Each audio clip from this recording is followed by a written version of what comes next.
Hi there. So we've had excellent descriptions of the state and of the firm, and I'm going to talk about the individual. And I could talk about the citizen in the abstract, but that would probably be a little bit dull. So I'm going to make it more spicy by talking about you. So artificial intelligence has been described, or there's a great line, sorry, from Neil Lawrence, who's the DeepMind chair at Cambridge, who has a thing that he calls the great AI fallacy, which is this description that artificial intelligence will be the first technology revolution that arrives that simply adapts to humanity, rather than every other previous situation where we have had to adapt to it. And I think he's got a point, but there's a reason that we do that. And it's associated with strong biological drivers that you have towards normalization. You can think of this in other ways. So there's chronocentricity. So this idea that the now is normal, and all of history was converging on this point, and this is how it's supposed to be. You can also think of it kind of as a sort of Stockholm syndrome for the here and now, where you've aligned yourself so that it's nice and survivable.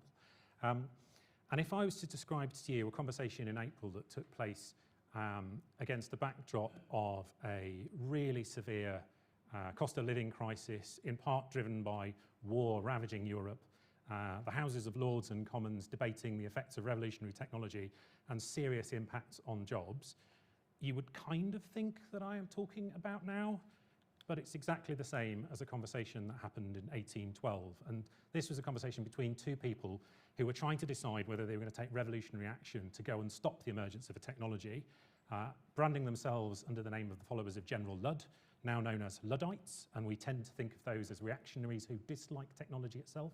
But smashing up looms and cloth-cutting machines was a tactic and not a strategy, born of desperation for decrying work conditions or deteriorating work conditions. And there is a brilliant record of two people having this conversation, which I cannot remember the names of for the life of me for some reason.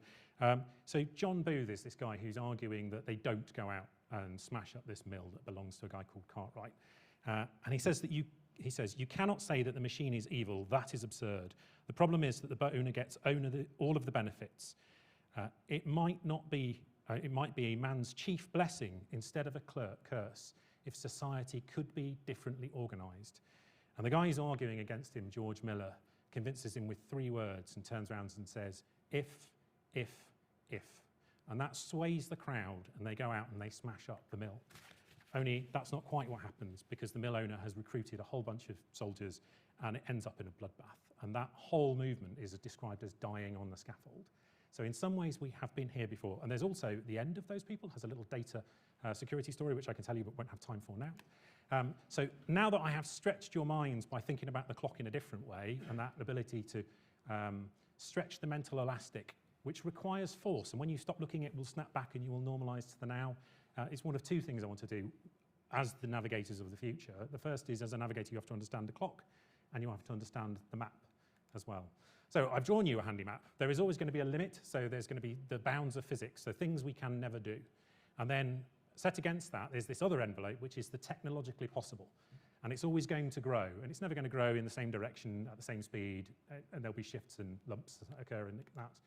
And set against that is that which is legal. So there will be new technology options that are available to us that will be even illegal as they arrive. So if you murder someone with a new technology, it will still be illegal tomorrow. But that legislation is always tending to be retroactive, and this is a screenshot from the NSA hearings on the subject of PRISM, which you may forget. But it was essentially the NSA was outed as being able to do large-scale electronic communications surveillance, and there was this moment where they were brought before Congress to explain how they'd got here, and the director of the NSA, there he is, said, you have to understand that we explore, I have a room full of people and they explore and discover the new technological possibility, and you can't possibly have legislated for it because you didn't know it was possible or could be done.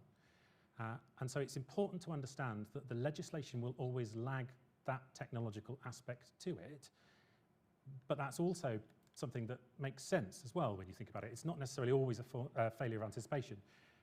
So when the world looked like this, there was a whole bunch of rights and privileges we didn't need, and then we had the internet.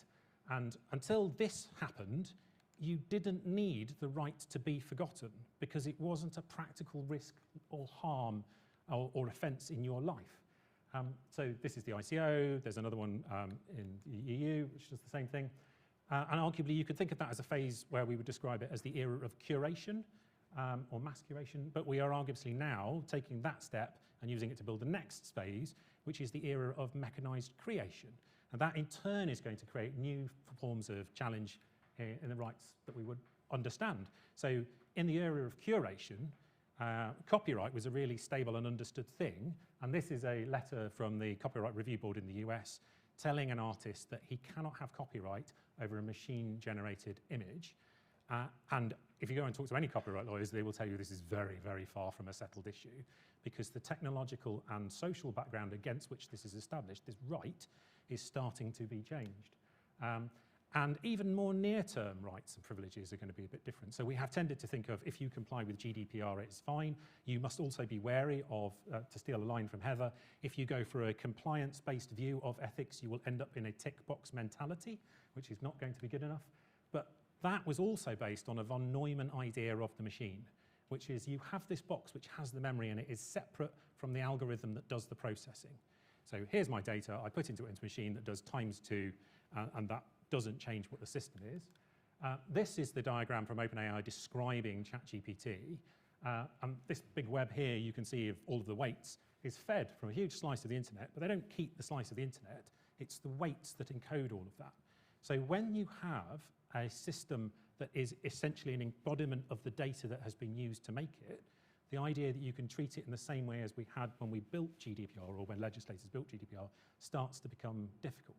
So if Mrs. Smith takes her data out, but you can infer absolutely everything perfectly accurately because of all the weights and the nodes that sat around it, you are going to have new problems. And we've known since 2020 that you could go to a neural network, and just by examining the weights in the system, you can pull out the training data. So on the right, there's the training data, the picture, and they were able to recreate the face straight from that neural network. And that isn't really the limit of where we're going to, so trying to understand some of the limits of the scale. So the internet used to be all the things that we bothered to create and put onto the internet, but now we have mechanized the issue of creation. The quantity of material that was not created, grounded in the real world, is going to increase hugely. And that's not a future thing, that's already happened. So this is Clark's World, a science fiction magazine, who are trying to explain why they closed their doors in February this year to new submissions. And it was simply that it became so easy for a human to write a science fiction story that they absolutely drowned in entries. And you can just, this is their graph of that material arriving. The other element I would describe as well is, so policy and practice sits in there, because we don't always just do what is within the law. So we don't completely fill the bounds of legality and technicality, but we also have what is practical and sensible. And that interplay between rights and how we encode things, so practice and legislation and the technically possible, play out. But they also mean that the rights that you have change in their importance, and I'll give you an example here. So it used to be really important for the freemen of the City of London to be able to drive sheep across a bridge. They still have that right. It's a complete act of, well, basically historical reenactment now that is utterly meaningless to Londoners. So what rights are important now are likely to change as we move through time. And it's also worth understanding that how we get rights changes with economic power as well. So this is obviously the suffragettes, who are rightly heralded as champions for bringing women the vote. And yet at the same time, we also have to remember that the women got the vote in 1918. And at that point, their economic importance and the power that they had, because they were now the mainstay of the workforce in the factories, was hugely important. So to deny that that economic element had any part in the change in rights and privileges we afforded to people, and probably will do in the future, is going to be tricky to navigate. And if we think about how rights and privileges might change, now this is arguably a bit of a silly example, but that is Sophia. Sophia is a robot with some natural language processing algorithms attached to it, and Sophia is unique in the sense that she was granted Saudi citizenship. So this is the first thing that is a legal person and has the same rights in many ways under Saudi law as that which would either be an individual human or a collective of humans in the form of a state or a company. So things are going to shift. So what does that necessarily have to do with you? So the UK's government AI white paper has talked about how they're going to do their regulatory regime, and they have recognised that most of the regulation they're going to leave with the in-place regulators. And that is because AI is not an isolated technology, but an applied technology into all of the fields that people in different businesses in this firm run. And so you would not want AI experts to come and turn up and tell you what medical safety is. You would not want AI experts to turn up and tell you what aviation safety is.